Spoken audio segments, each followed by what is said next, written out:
dollar. Dirt and money, no soul. Had to go and get it, ain't no time to kick it. Got a stack of flip for my foes. Dollar.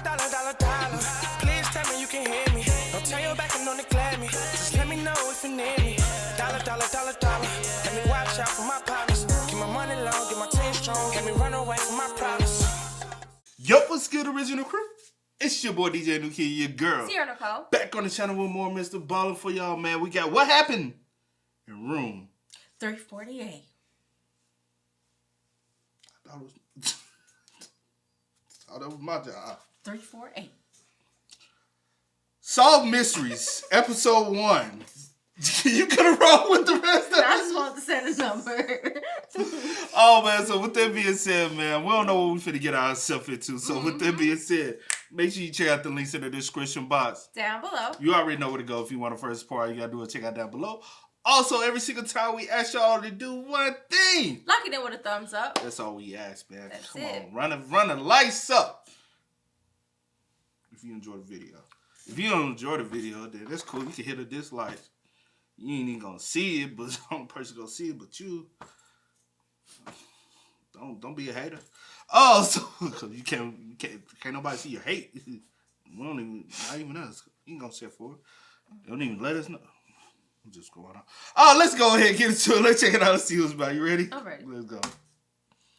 I will be shocked if any of you can figure out what actually happened before I reveal it at the end of the show. But before I get into today's story, if you're a fan of the strange, dark, and mysterious delivered in story format, then you've come to the right channel because that's all we do, and we upload 3, 4, even 5 times every week. So if that's of interest to you, then the next time the like button approaches you and says, hey, where's a good place to lay out and get a good suntan, suggest the faraway dock on Kidney Mountain. Also, please subscribe to this channel and turn on all notifications so you don't miss any of our weekly uploads. Better not ask me where to get a good suntan. Boy, I don't know. Black. All right, let's get into today's story.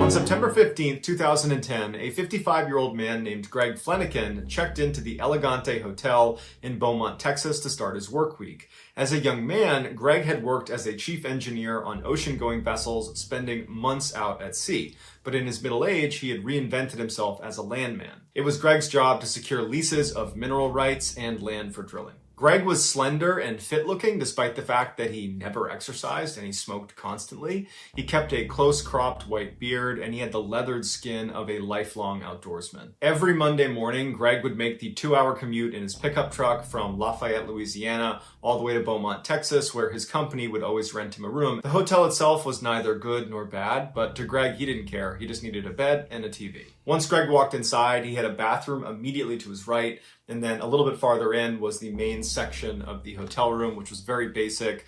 Straight ahead, there was a window that looked down onto a small pool that was lined with potted plants. And then in the main space was a queen-size bed tucked up against the right wall, and then on the left wall was a TV. Greg wheeled his one suitcase into the hotel room and he put it at the foot of the bed and he opened it up. He pulled out the shirts that he wanted to keep wrinkle-free for the week and he hung them in his closet. Then he pulled out his toiletries that were kept in a cloth bag with a hook and he hooked those onto a towel rack. Then he took off his very worn brown boots and his faded blue jeans and he slipped on some pajama pants. Anytime Greg stayed at the Elegante, he rarely left his room. There was a bar downstairs, but he wasn't a big drinker or socializer. He preferred to just have quiet nights alone in his room watching TV. So that night, Greg cranked the air conditioning to make sure it was as cold as it could get. He liked to sleep in a very cold room. And then he hopped on his bed and he put 2 big pillows behind his head and he rested up against the headboard. And then he took a towel and he laid it out next to him. And on the towel was his ashtray, his cigarettes, his lighter,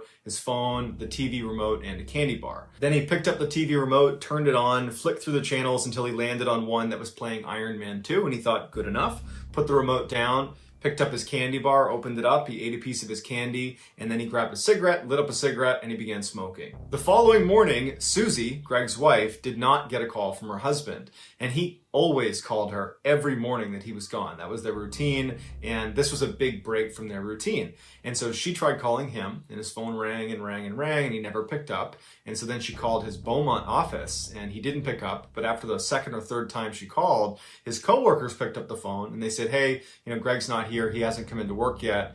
And Susie felt concerned. She felt like something was wrong, and she said, do you guys mind just going to his hotel room and knocking on his door and making sure he's okay? And they said, sure, we'll go over there. So the two coworkers head over to the hotel. They knock on Greg's door. He doesn't answer. And so they go down and get the manager, who comes up and opens Greg's door, and right away they find Greg lying dead in the middle of his hotel room. The way Greg was positioned when they found him, it looked like he had fallen to his knees and then fallen again onto his face, and his left arm got kind of tucked underneath his body, and still in his two left fingers was a cigarette that had not fallen from his hand, that had burned down to the wick. The room was exceptionally warm, and Greg's skin was grayish blue. Immediately after seeing Greg, the two coworkers called 911. Shortly after the ambulance arrived at the hotel, Detective Scott Apple arrived in his cruiser. Apple was a short guy, very, very fit. He had silver hair that he spiked up.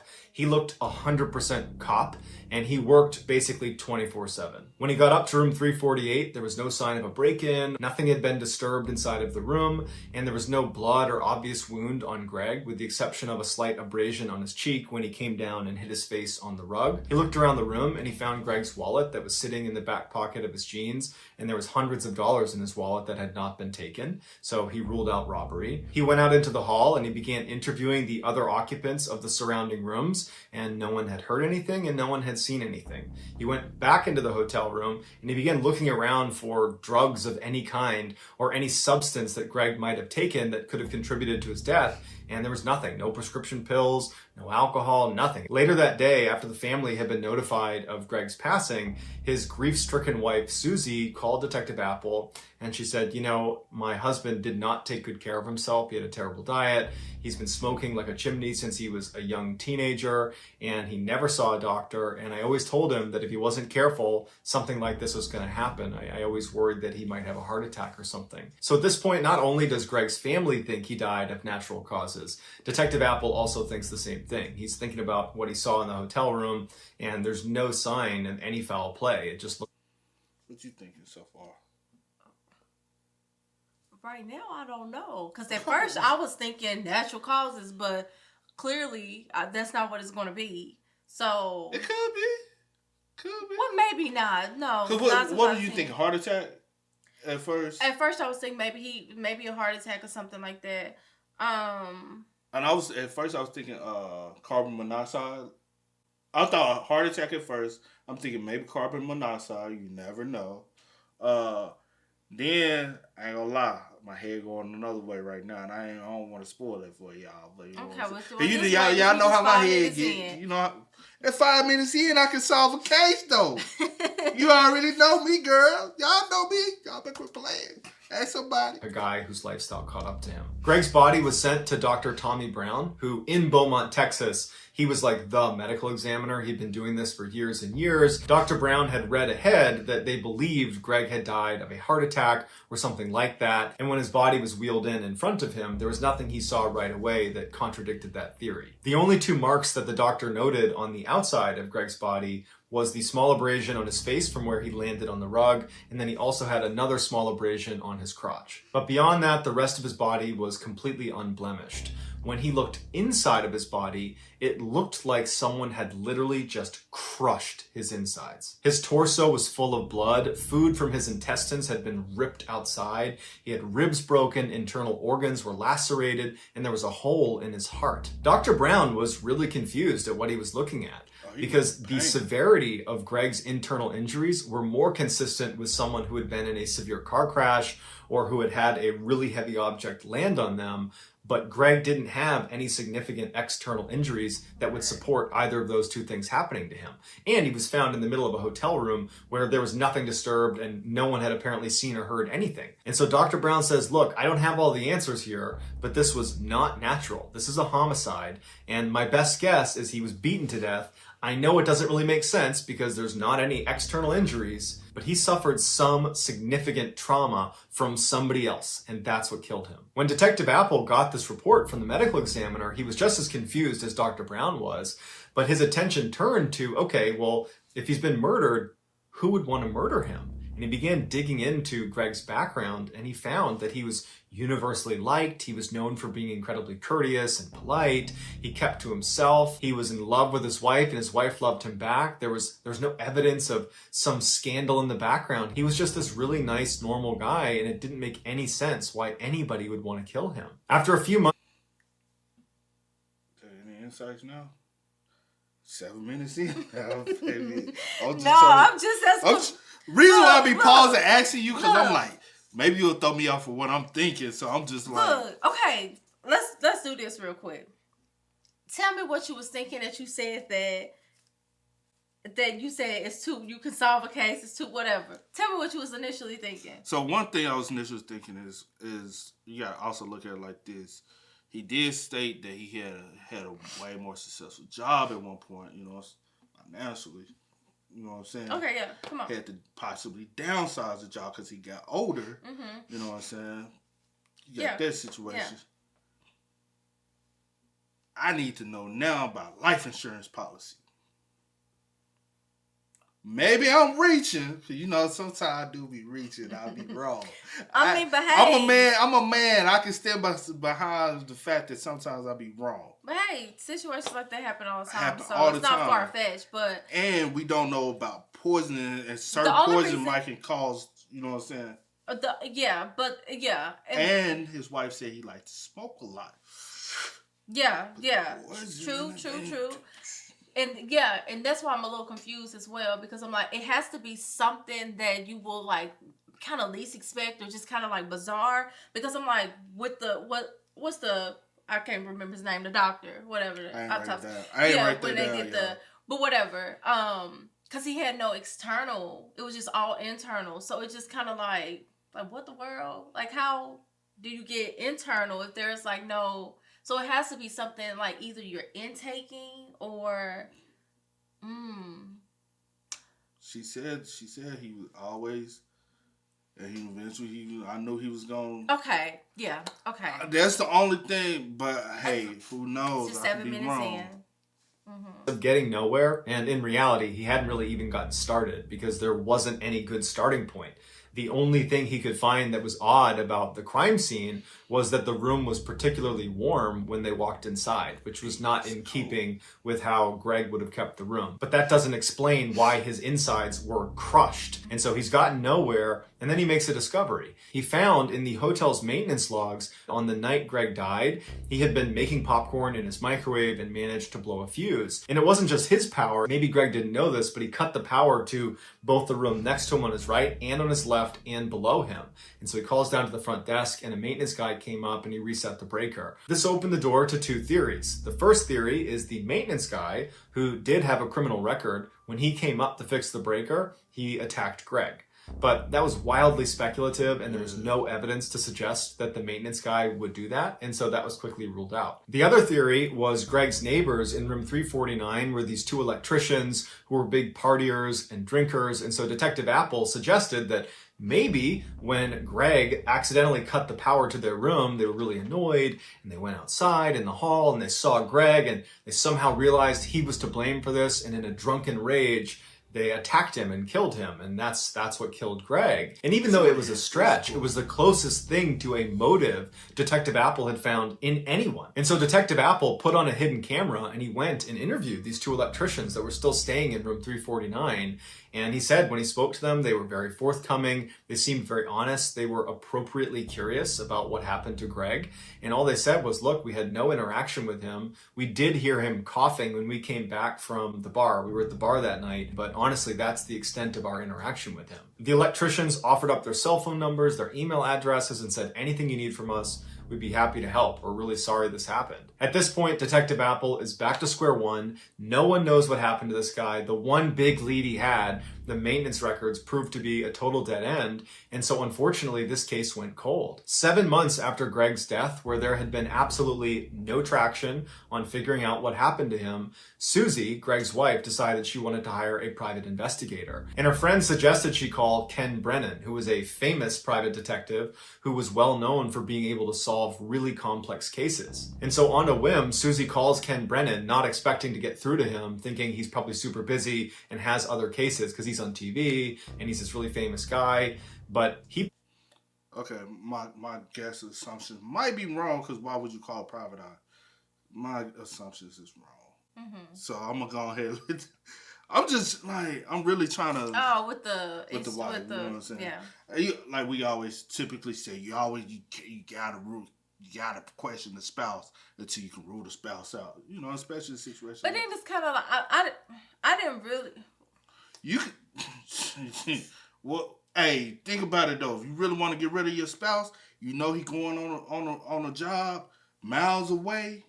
Hey, I'm gonna call a concerned wife. Where's my... You know what I'm saying? I don't know. The phone. And he was like, hey, how can I help you?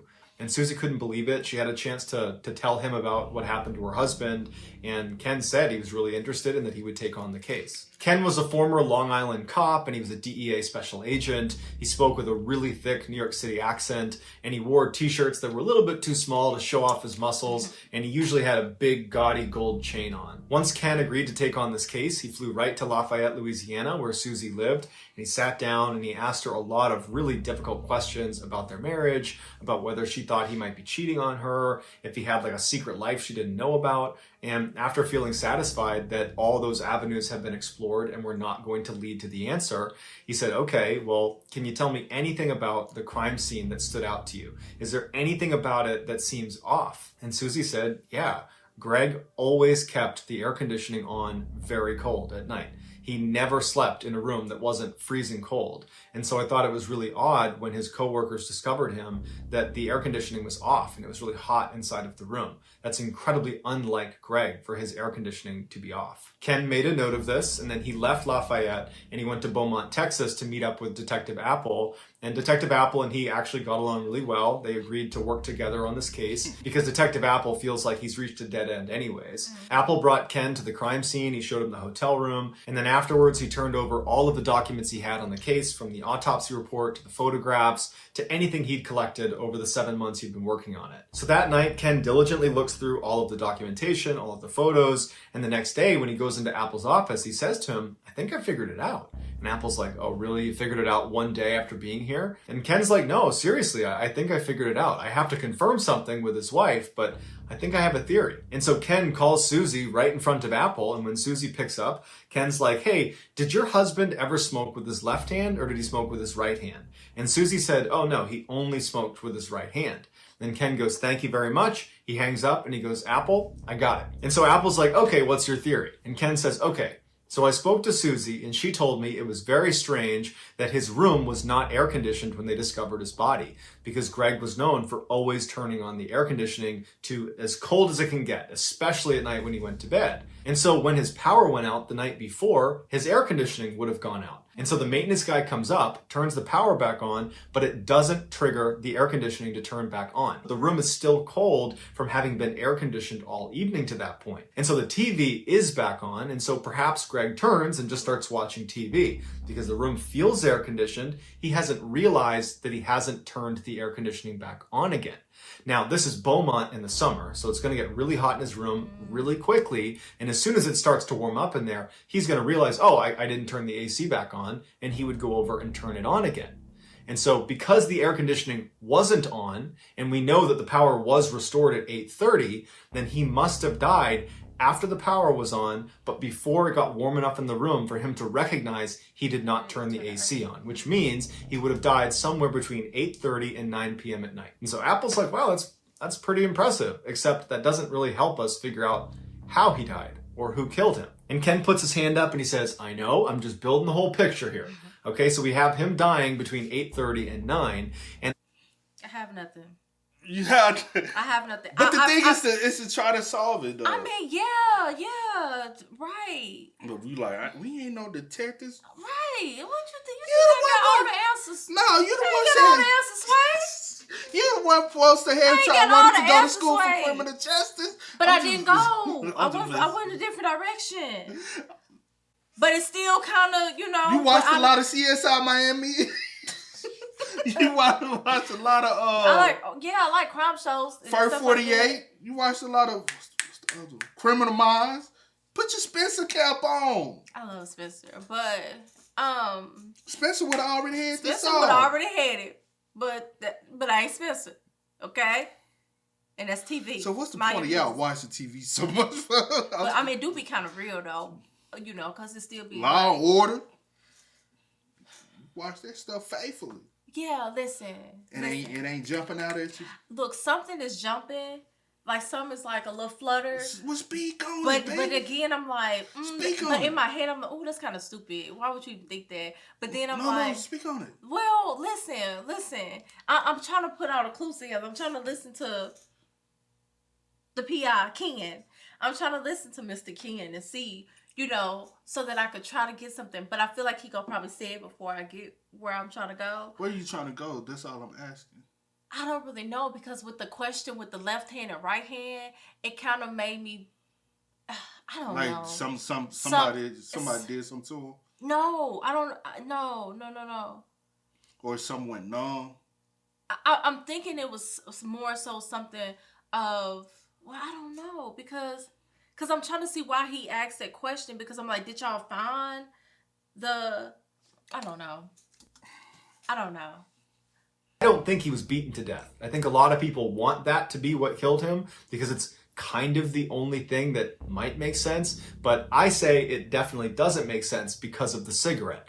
Now, we found that cigarette in his left hand, and I talked to his wife, and she said he only smokes in his right hand. And so what I think happened is the power came back on at about 8:30, which is what the report says. The TV turns back on. Greg doesn't turn the air conditioning back on. He sits on his bed. He's watching TV. He lights up a cigarette, and he's smoking with his right hand. And then something happens to him, which I'll get into my theories on that. And he jumps off the bed, and he starts making his way to the door to get help. And he transfers the cigarette from his right hand to his left hand so he can use his right hand to turn the doorknob and open the door to safety. But he doesn't make it. He falls to his knees and he falls to the ground, and his cigarette's still in his fingers, and he dies. And Apple's like, you know what? That's pretty good. It makes a lot of sense. But the crucial missing piece here is, well, what was the trauma he suffered that caused him to jump from his bed and run to the door and then ultimately die? Ken's like, I got a theory on that too, but I got to be in the hotel room to see if it's true. So Apple and Ken go back to the hotel room. When they get there, Ken goes inside and he starts walking around, looking at the ceiling, the wall, the ground. And then finally he stops when he's looking back towards the front door leading back into the hall. And he points at the wall and he says, there. And Apple looks at what he's pointing at, and it looks like there had been some patchwork on the wall in the same spot where the doorknob, when it swings open, would hit the wall. And so Apple's looking at it and he's like, that's just from the doorknob. And so Ken takes the door and he opens it all the way to where the doorknob is pressed against the wall. And it's to the right of this patchwork, meaning this patchwork is not connected to the doorknob. Apple was confused and was about to ask questions, and Ken was like on a roll. And he said, hold on. And he goes outside. He goes next door to room 349. They go inside, and Apple walks in the room, and he's watching Ken do his work. And Ken's rubbing his hands all over the wall. And eventually he stops, and he looks up at Apple, and he takes his finger, and he pushes on one spot in the wall as Apple is watching, and his finger goes right in. And what he pushed on was this little chunk of toothpaste that had been wedged in this little tiny hole in the wall, and he pushed it through. Apple brought in a crime scene investigations unit who carefully excavated both sides of this wall, and they shined a laser from 349 into Greg's room, and the trajectory of the laser going through this hole lined up perfectly with where Greg would have been sitting on the bed, smoking cigarettes, eating candy, watching a movie. So Ken and Apple go back to the medical examiner, Dr. Brown, and they say, look, you missed something because Greg got shot. And unfortunately, Greg's body had already been cremated, but they did have the pictures to look at from the autopsy. And sure enough, they find that little tiny laceration in his crotch was actually an entrance wound. And then when Dr. Brown pointed out there was a hole in the heart, and it kind of lined up with the trajectory that bullet would have been traveling through his body, Dr. Brown realized he had made a mistake, and he changed the autopsy report to reflect a gunshot wound. Ken and Detective... You didn't see this coming. Yeah, I didn't think that. I didn't think he had got shot because, look, if I would have gotten more... I know he said holding the heart, but I was thinking like the heart might have, you know what I'm saying, erupted or something, but that's not my forte. That's not my... Yeah, at first I was thinking, well, no, I really don't know what I was thinking. I never thought a gunshot wound because he never found like an actual, well, he did say that laceration, like, but he never... indicated that it was a gunshot. Maybe he couldn't tell, or maybe he didn't like really, when he was doing the autopsy, he didn't really like. And for me to have experienced a situation like this, like, unfortunately, I wasn't there. Yeah. But I know what this is like. You know what I'm saying? Because I've lived through it. I guess because nobody was hurt in that situation. But I've seen the evidence from it. So I guess that wasn't reason why. So technically, the guys, the electricians were. Which room did he? 349. That's where the electricians were. That is where the electricians were. Is that they the came room in drunk.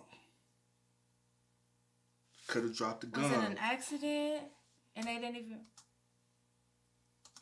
Re-interviewed one of the electricians that had been in room 349 that was in the room where the gunshot had originated from. His name was Lance. And when they brought him in, they said, this is totally routine. You know, it's been 7+ months since Greg's death. And what we're doing is any of our witnesses, we want them to sign a statement, basically attesting that this is what I saw or didn't see. And so they had prepared a statement that basically lined up with the first thing he had told police, which was, I didn't hear anything, I didn't see anything. And they said, is there anything you want to change about your story? Or is this exactly what you saw and heard? And Lance said, yeah, that's exactly, I don't know anything. I wish I knew more, I'm sorry. And like, all right, well then can you sign this document saying that you don't know anything and you didn't see anything? And he said, yeah.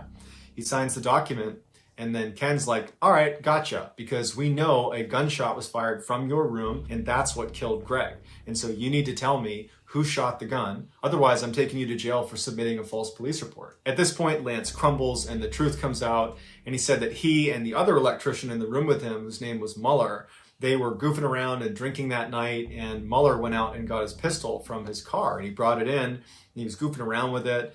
And Lance was saying that he was trying to get him to stop doing that, but he kept goofing around with the gun. And at one point, he aimed the gun at Lance, and Lance kind of batted it away from him. He dropped the gun, it landed, and it went off. And they saw where the bullet hole was. They saw it was into Greg's room, and they both froze, and they listened to see if anybody had reacted to this gunshot. And he said they didn't hear anything for a long time, and that made them believe that no one was in the other room, that no one was in Greg's room, and that they were in the clear.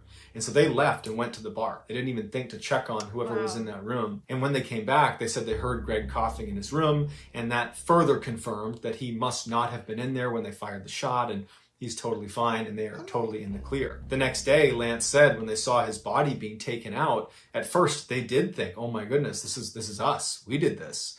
But they overheard Detective Apple walking around interviewing people saying out loud that, yeah, we think this is natural causes. Yep, looks like a heart attack. This is probably nothing. I'm sure it's nothing.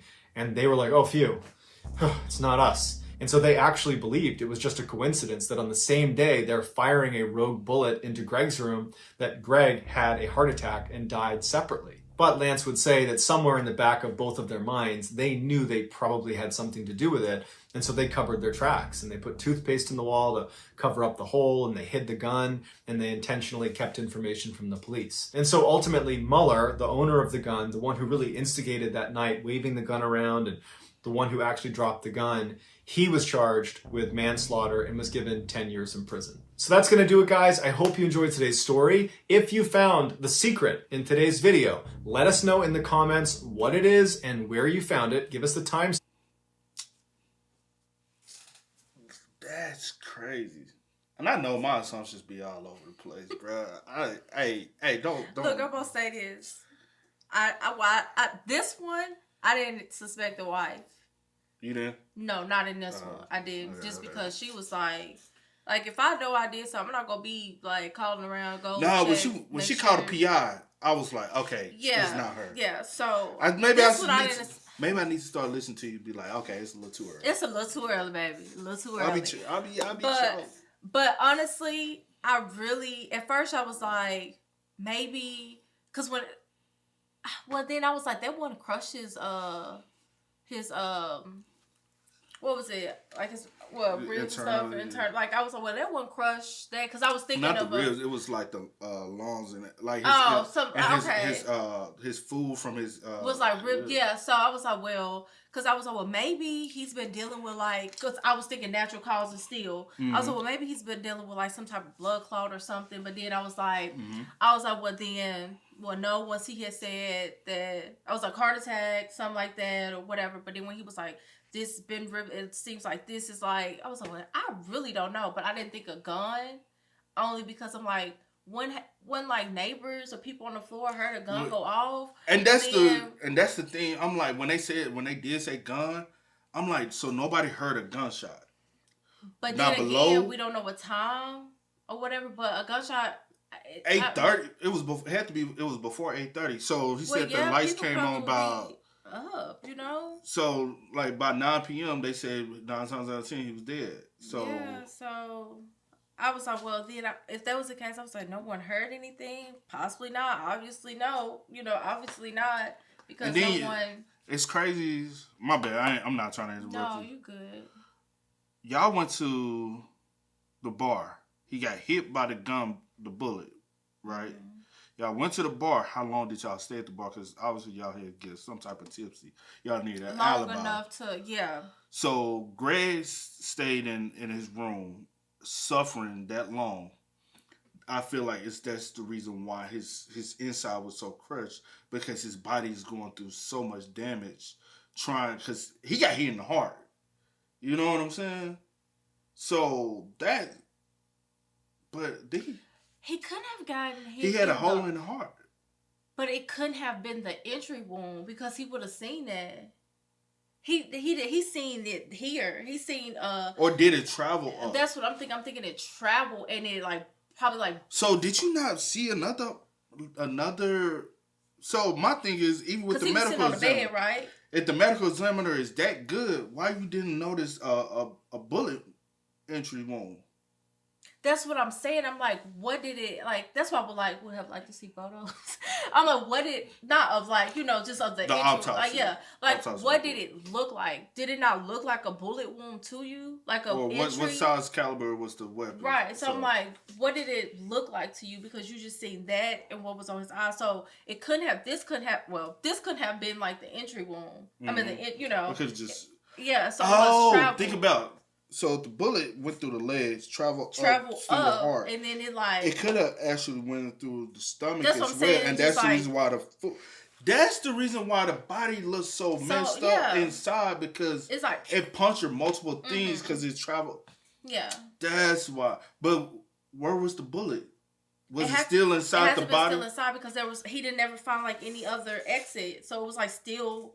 It had to still be inside. So it was sloppy work from the coroner office as well, right? Yeah, I mean, that is it wasn't sloppy work from the detectives because if the bullet was, well, also if you get shot, there's no blood leakage. Because obviously they went to the bar. He was in his position for a while. They had, from even the entrance wounds of where the shot was there no blood, or y'all just assumed? You get what I mean? Yeah. Mm-hmm. So it could have possibly just been sloppy work. Because the heart. Are you? No, I get what you're saying, but I'm trying to think because I know if you get shot or something, there's blood, but have there been cases where there's little to no, depending on the caliber, depending on the where it hit you at, depending on stuff like that. But it's still an open wound, so yeah, I get that. Open wound, blood, even with the coroner cutting off the clothes, you should have seen somewhere on his body that there was dried up blood, right? Yes, I'm here with you. We're here, but again, I'm saying obviously. I'm saying still sloppy work. Yeah, I don't know. You get what I'm saying? I'm still saying sloppy work from the coroner and possibly detectives, y'all didn't do 100% good job. You know what I'm saying? Well, I mean, yeah, I guess. I'm trying to think, because I'm like, I don't want to put the... And my thing is, I'm not putting the blame on Apple, because there's other people who go, like, what's the ones in the white that always go in the crime scenes and they do all the cleanup and they check this and checking that. Could have been a possibly sloppy job on them. That's what I'm saying, like, on the detectives and the other people, not just the main detective that's trying to work the case. But, because Ken, P.I. Ken, that nigga cold. He cold. I give it to him. Like, for you to, what hand did he smoke with? Okay, so if he ain't constantly smoking that, like, if something happened, what made him want to run over here? Right, and that was his thing. He was like, okay, let me examine this room. Right, let me examine something that's off. Okay, is he right, left? He smoked with it. So something happened for him to be able, for him to be, because this is my dominant hand, to switch and be like, okay, I gotta get help, get out of here, whatever the case may be. Because that was his dominant hands, and he couldn't even make it. Couldn't make it. Because obviously when he felt it, but it was like if he had laid there and somebody would have came in there and checked on him, I feel like he would have survived. But with him getting up, because if you get what I'm saying, when he got up, everything just started crashing. You get what I'm saying? And so it's kind of like he died instantly as soon as he got up and tried to run to the door for help. But no, because he still laid there instantly, because when they came back, they said that they heard him coughing when they came back from the bar. Because they didn't hear anything when they initially did it. They left, went to the bar. Or did they hear him coughing? That's what I'm saying. We don't know. Because he had the TV on. We don't know. I'm just going off of what I've heard today. Yeah. From what they said, that they didn't hear anything, so they, assumed no one was in the room, went to the bar. When they got back, they heard him coughing. It was like, ooh, he couldn't have been there when the gun went off, so maybe we good. You know what I'm saying? It's still, this one still with this, it's kind of like... It still leaves a lot of questions in my head, though. To what? Sloppy work. Okay. Not even just sloppy work, but, like, still trying to understand, wrap my head around what time did y'all go to the bar and what time did y'all come back from the bar? Because how long did he suffer from this gunshot wound? You know what I'm saying? And even if y'all heard him in there coughing, could he have been saved? Or, no, I get you. I just have and then I hate soon we end, I'll be like, I should have thought about that. Yeah, so I'm just like, I don't know. You trying to think of everything you gotta say before we wrap it up. Yeah, it is. I mean, yeah. I don't know. It's just, I'm confused on that. And again, I apologize. I'll be jumping the gun sometimes. But, hey, you can't, sometimes as a detective, detectives jump the gun. Because they jumped the gun and said it was just a heart attack. Well, and the woman had to hire her own PI 7 months later. Well, honestly, to the naked eye, just looking, if you're not actually examining the body, because they don't necessarily do that. They had more evidence than I had to go off of. And they still couldn't get it right. Yeah, I mean, yeah, most definitely. But as a detective himself, whatever, they're not examining. That's not their job to do that. So they can only go off what the coroner told them. Yeah, so they're just trying to, solve the case. Yeah. Whatever the case may be. But the information that they're given is all that they have to go off of. You get what I'm saying? So. And if this supposed to be the best coroner, y'all need to start questioning some things. And to the naked eye, just looking at the crime scene or looking at the room or whatever the case may be, it looks to be natural causes. But why not and that's sometimes in situations like these, you shouldn't cremate a body either.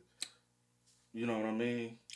Because the bullet would have still been in the body. Listen, also... Or y'all would have had to remove... But don't they, even with cremating the body, don't they still remove your organs and stuff? Remove your insides? So, they should have came across the bullet somewhere. Also, Nobody came across a bullet ever? If he didn't have an extra wound, the bullet was still in the body. Child, I don't know. But also, I'm thinking with let me see who room it would have been. It would have been what's his name? What was his name? Which one? Greg. The one Even died. with his room, it still would have been a hole over there, right? They put the toothpaste into the hole, so it squirted out, like it went over. Okay. Yeah, they're electricians. Oh, well, true. I So forgot about that. they know how to seal up a hole. Hole and do from both. Yeah, child. I don't know. I don't know. I mean, it's and good they use that white toothpaste probably because the walls was white. And it's good that his wife did hire Ken and he was able to figure it out for her to have some answers, because it's just, you know what I'm saying? But it's just an unfortunate situation. Yeah. I don't know, man. Hey, man, make sure y'all spam us up. Let us know y'all thoughts and opinions. Let us know if y'all could have solved this one before y'all actually got the solved answer. Don't you lie. Yeah, because some of y'all do. But it's always, man, y'all know how it go. I do go with the name DJ New Kid. This is Here, Nicole. we are. Kid and C. We out, y'all. Go and get it, ain't no time to kick it. Got a stack of flip for my folks. Dollar, dollar, dollar, dollar. Please tell me you can hear me. Don't turn your back and don't neglect me. Just let me know if you need me. Dollar, dollar, dollar, dollar. Let me watch out for my partners. Keep my money long, get my team strong. Let me run away from my problems.